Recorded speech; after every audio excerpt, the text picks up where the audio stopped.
Welcome to Allies or Enemies. Today we are looking at Weirdwood Manor. Our copy was provided for review, but the thoughts are all our own. Designed by Cassie, Weirdwood Manor is a 1 to 5 player cooperative game with art by Sean Richardson, Anna Earley, and Steve Palmer, in which players take on the role of various characters exploring a spooky mansion that is a hub of magic and fighting the various monsters that want to destroy it. And also, the mansion keeps turning and shifting around as you play. But we'll get back to the shifting mansion in just a second. For now, let's start with how you play. At the start of the game, you choose a monster to fight and a character to be, and then you take their board and cards, drawing 3 to your hand, and then get set up in the entrance and ready to protect the mansion. Each turn, you play one of your cards to the available slots above your board.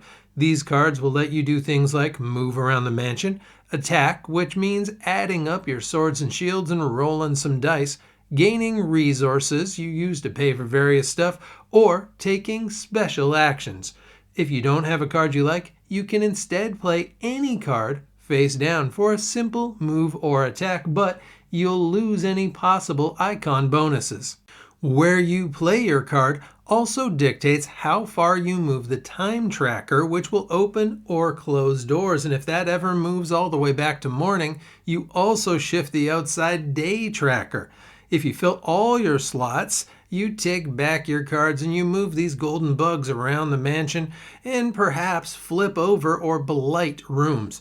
Most times after your turn, you will have to do a monster turn in which you move time based on a monster card and then do some sort of monstery effect. The rules for each monster are different, but generally you win if you defeat the monster before time runs out, and you lose if the monster completes its plan or you get to the end of the 12th day, and then darkness fills the realm.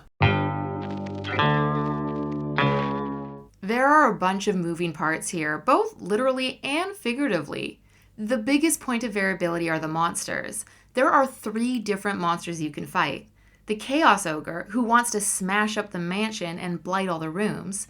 The elusive Minwraith, who wants to suck out Lady Weirdwood's life force. And their boss Theris, who wants to corrupt Lady Weirdwood and the manor to take the realm for himself. All 3 of these baddies do feel fairly different and force players to change their strategy and focus, and all have challenged us. We still haven't managed to beat Theris, though we have been very, very close. The 6 different characters also feel fairly different. Each has their own board with different special magic powers, and each has 3 unique cards in their deck of 13.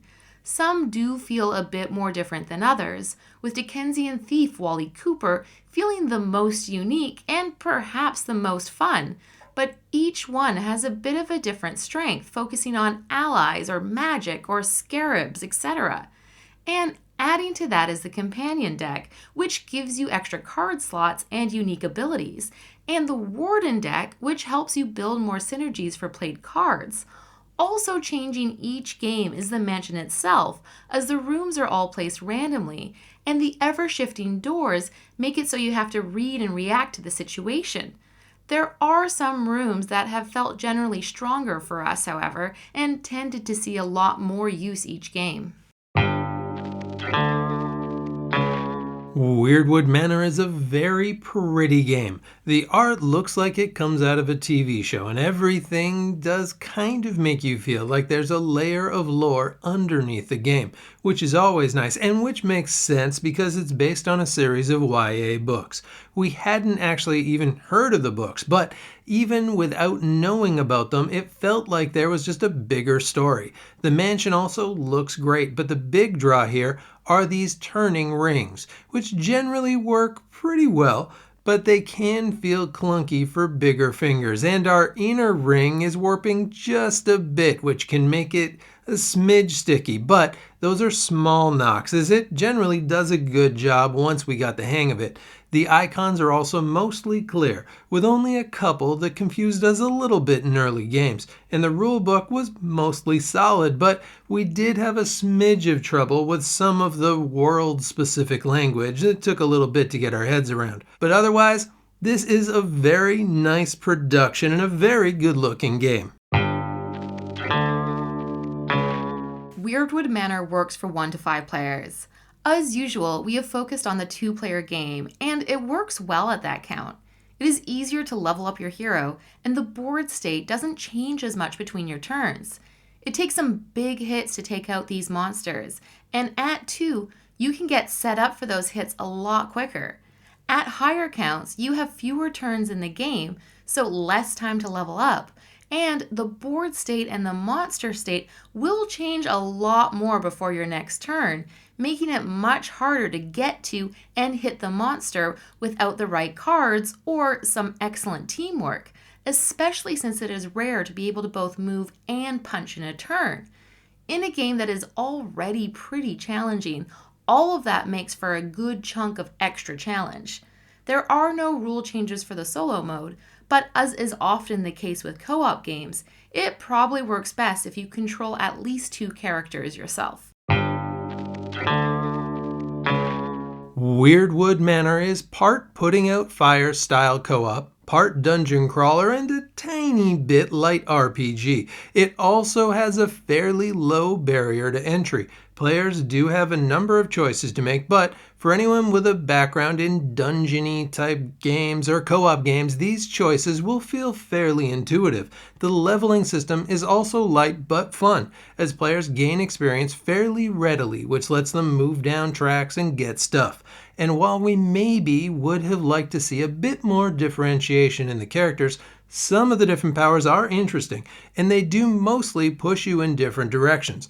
All of that said, for a fairly light system, things can feel a bit frustrating at times, as if you don't plan ahead and keep on top of both the leveling up and cleaning up those scarabs, things can ramp up fast, and you soon find yourself in a losing battle. And if you don't watch the manor, you can also spend a turn or 2 trapped in a locked room. Also, there is a lot of dice rolling, which can be a big positive or negative depending on who you are. And all of those trickies are only going to get compounded at higher player counts.